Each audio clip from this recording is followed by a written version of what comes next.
तो दोस्तों आज हम पढ़ेंगे कि सहायक संधियां क्या थी, यानी सब्सिडरी अलायंस क्या थे, है ना। सब्सिडरी अलायंस किसने कब किया अंग्रेजों के साथ, तो वो एक पूछा जाता है कि किसने पहले किया किसने बाद में किया। तो उसके लिए एक ट्रिक मैंने बनाई है, हम आम नाग है। नाग का मतलब क्या होता है, नाग देवता, और हम का मतलब हम खुद हैं। आम का मतलब कि विशेष नाग नहीं है, एक सिंपल वाले नाग है, बिल्कुल आराम वाले, मतलब समझ रहे हैं, आम आदमी वाले नाग हैं, है ना। तो हम आम नाग है, ये ट्रिक है, आपको याद होनी चाहिए, हम आम नाग है।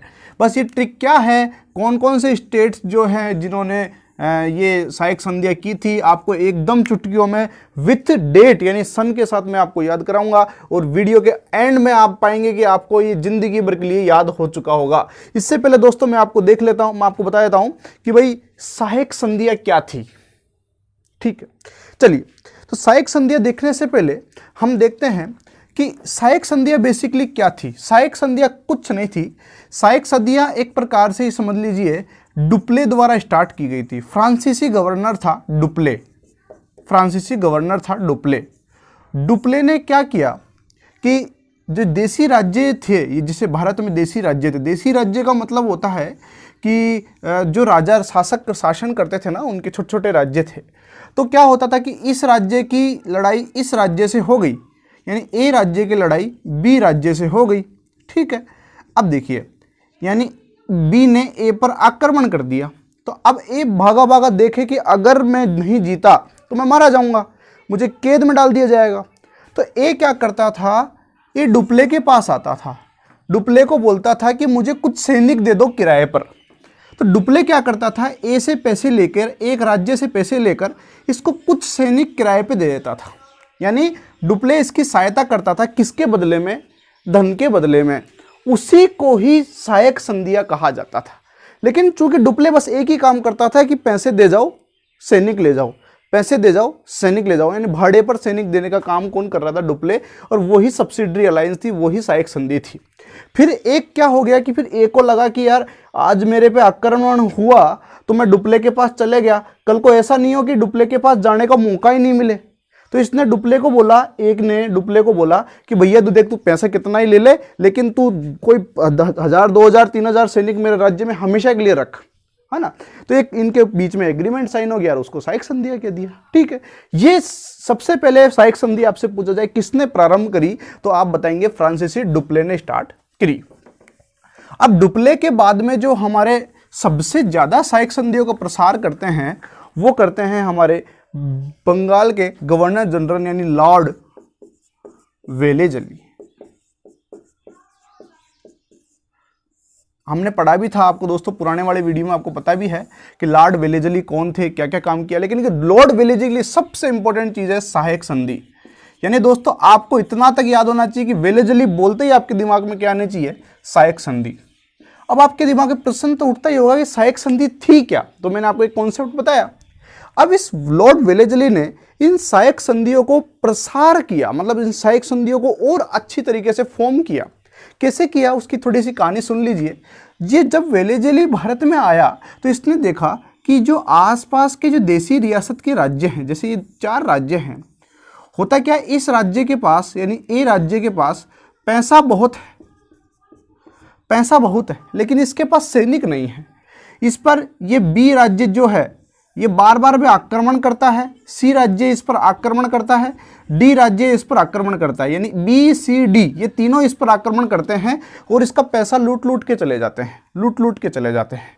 तो ए क्या बोलता है, ए बोलता है खुदा की कसम पैसा बहुत है, लगी मुझे सैनिक चाहिए, सैनिक। तो बस इधर से ही वेलेजली के दिमाग में एक आइडिया आया। इसके दिमाग में क्या आइडिया आया, इसने बोला कि अरे यार डुप्ले ने भी एक बार ऐसे सैनिक बेचा करता था, तो मैं भी एक काम करता हूं, इनको सैनिक बेचता हूं। फिर वेलेजली ने सोचा कि नहीं यार, अपन केवल सैनिक ही नहीं देंगे, आर्मी भी नहीं देंगे, अपन और कुछ भी बातें करते हैं। तो ये ए के पास गया वेलेजली, ए के पास, आपको उदाहरण समझाता हूं।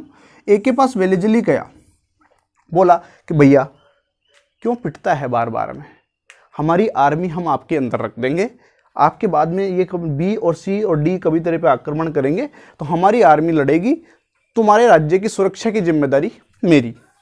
ए बड़ा खुश हो गया, बोले वाह क्या बात है, बोला हाँ।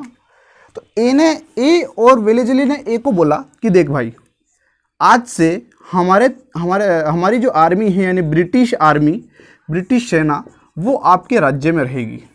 ए ने बोला ये तो बहुत अच्छी बात है साहब, इतने दिनों से कहाँ थे प्रभु, हैं। तो फिर एक शर्त और लगाई वेलेजली ने, लेकिन भैया इसका जो खर्चा है ना, इस सेना का जो खर्चा है वो खर्चा आप ही देंगे। ए ने बोला कोई दिक्कत नहीं, दे देंगे खर्चा, चलो। दूसरी बात वेलेजली ने बोली ए को कि ब्रिटिश सेना तो मैं रख रहा हूं, लेकिन खुद की जो आपकी आर्मी है इसको खत्म करना पड़ेगा। समझ में आ गई। ए राज्य की जो आर्मी थी, यानी खुद की जो आर्मी थी, खुद की जो भारतीय सैनिक भर्ती कर रखे थे, वो आपकी सेना को खत्म करना पड़ेगा, यानी स्वयं की सेना खत्म कर दी। चलो ठीक है, इसने मान लिया ए ने कि चलो कोई बात नहीं। तीसरी बात वेलेजली ने बोली कि बात यहीं समाप्त नहीं होती है, मेरी एक और बात सुनो। बोले सुनाओ। कि आपके राज दरबार में, जैसे आप राजा हो, आप अपने मंत्रियों के साथ मीटिंग कर रहे हो, है ना, कैबिनेट मंत्री के साथ मीटिंग कर रहे हो, तो इसमें मंत्रियों के बीच में आपके राज दरबार में एक अंग्रेज रहेगा, एक अंग्रेज हमेशा रहेगा, जिसे ब्रिटिश रेजिडेंट कहा जाएगा,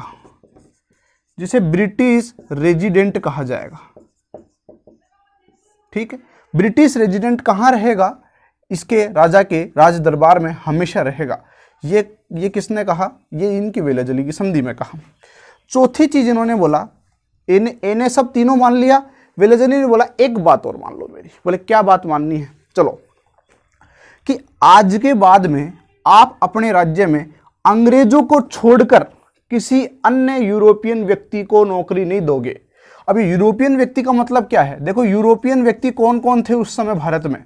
यूरोपियन का मतलब जो यूरोप से आए थे। पहले तो थे इंग्लिश, दूसरे थे फ्रांसीसी, तीसरे थे पुर्तगाली, चौथे थे डच, है ना।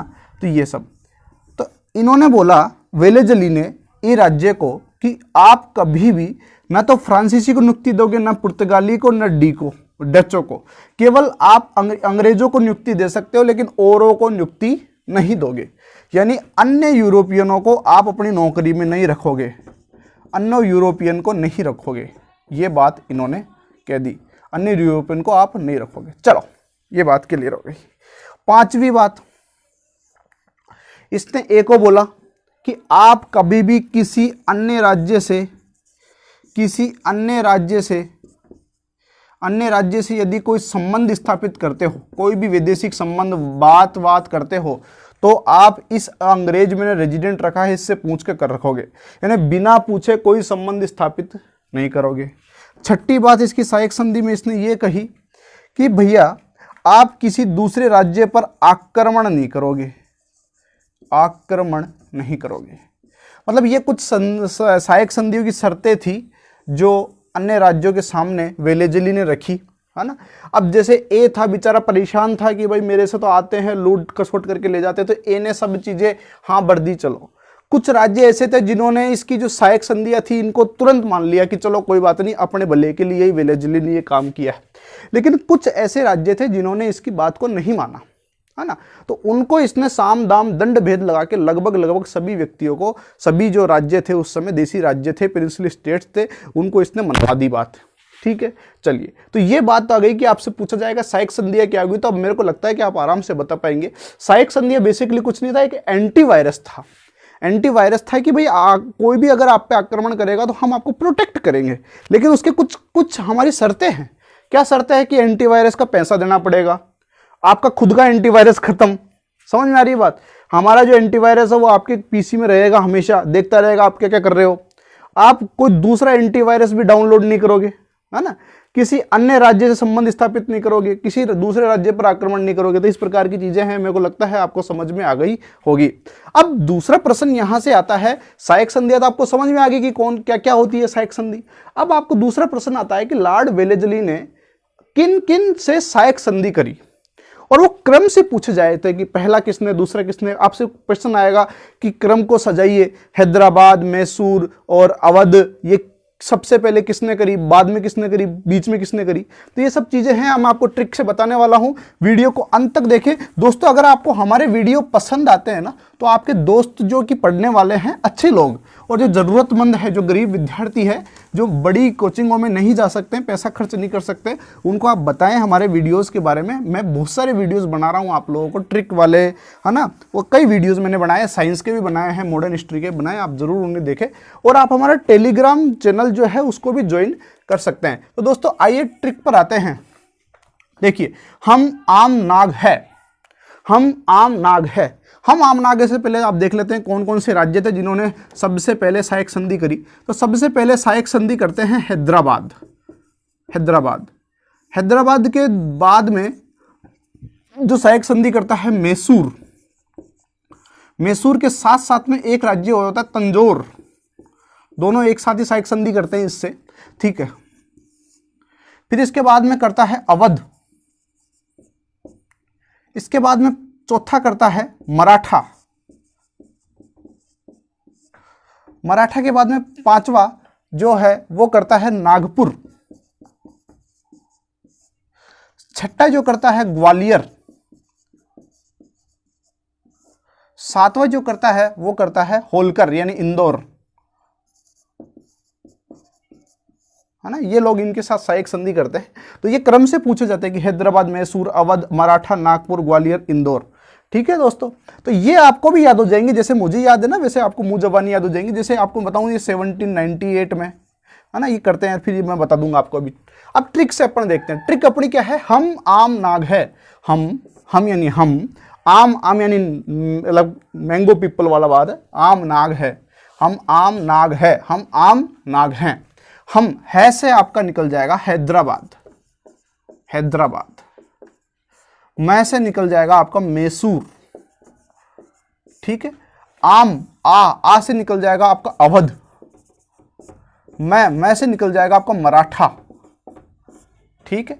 ना से आपका निकल जाएगा नागपुर। ग से आपका निकल जाएगा ग्वालियर।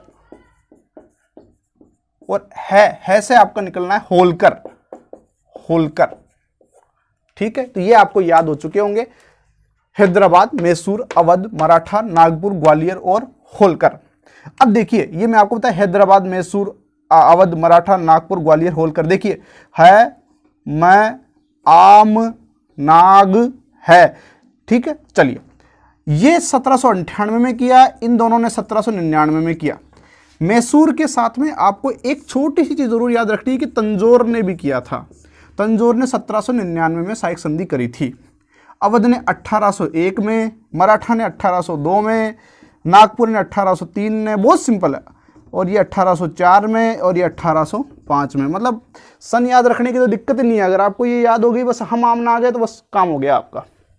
चलिए, तो ये आपको याद हो गया, हैदराबाद, मैसूर, अवध, मराठा, नागपुर, ग्वालियर और इंदौर। अब ये तो आपका अगर क्रम जमाने को आ जाए तो आप जमा देंगे। अब यहां से एक प्रश्न थोड़ा सा अजीब सा आता है, वो मैं आपको थोड़ा सा बता देता हूँ। हैदराबाद में जो थे ना उस समय शासक कौन थे, निजाम। निजाम जो थे उस समय शासक थे। तो ये भी पूछ लेता है कि सबसे पहले सहायक संधि करने वाला राज्य कौन सा, किसने करी। तो आपके ऑप्शन में हैदराबाद नहीं मिलेगा, आपको क्या मिलेगा, निजाम। तो आपको ये पता होना चाहिए कि हैदराबाद के निजाम, वैसे ही अपन बोलते हैं, तो हैदराबाद के निजाम। मराठाओं की बात करें तो मराठाओं का सबसे प्रमुख कौन था, मैं आपको बता चुका हूं कौन था, पेशवा। तो ऐसे भी पूछ सकता है कि 1802 में किसने सहायक संधि करी, तो आपको पता होना चाहिए कि मराठा मतलब क्या हो गया, पेशवा। नागपुर, नागपुर में कौन रहता है, भोंसले। मैं आपको बता चुका हूं भोंसले कैसे याद करना है, वो मैं आपको आंग्ल मराठा युद्ध में पढ़ा चुका हूं। आंग्ल मराठा युद्ध में सब कुछ बता सकता हूं, डिटेल में बता चुका हूं आप लोगों को। ग्वालियर, ग्वालियर के सिंधिया थे, ज्योतिरादित्य सिंधिया जो भी भाजपा में शामिल हुए हैं वो ग्वालियर के तो हैं। वो सिंधिया जो राजघराना है ग्वालियर का है। तो सिंधिया भी पूछा जा सकता है कि सबसे भोंसले के बाद में किसने करी, सिंधिया से। इंदौर, इंदौर में कौन रहते थे, होलकर। होलकर इंदौर में रहते थे। जो होलकर जो 1805 में करते थे। तो ये पूछा जाता है आप लोगों से। तो आपको दो तीन चीजें पता लगी आज के इस वीडियो से कि सहायक संधि क्या होती है। सबसे पहले सहायक संधि किसने करी, डुप्ले ने। उसके बाद में उसको प्रसार किसने दिया, वेलेजली ने दिया। और सबसे पहले करने वाला कौन है, हैदराबाद, मैसूर, अवध, मराठा, नागपुर, ग्वालियर और इंदौर, यानी हम आम नाग है। इस प्रकार से आपको ये याद हो चुके होंगे। एक चीज और आप यहां से याद कर लीजिए, अगर आपने वो पुराना वाला वीडियो नहीं देखा है तो मैं आपको बता देता हूं कि मराठा जो थे, मराठा वो पेशवा जो थे वो मराठा के प्रमुख थे। और पेशवा जो है पूना में रहते हैं, है ना। और ग्वालियर के हैं सिंधिया, ज्योतिरादित्य सिंधिया साहब, याद रख लेंगे। नागपुर, देखो यहाँ नाक की ध्वनि है तो भोंसले, भोंसले में भी न आ रहा है तो यहाँ भी नाक की ध्वनि है।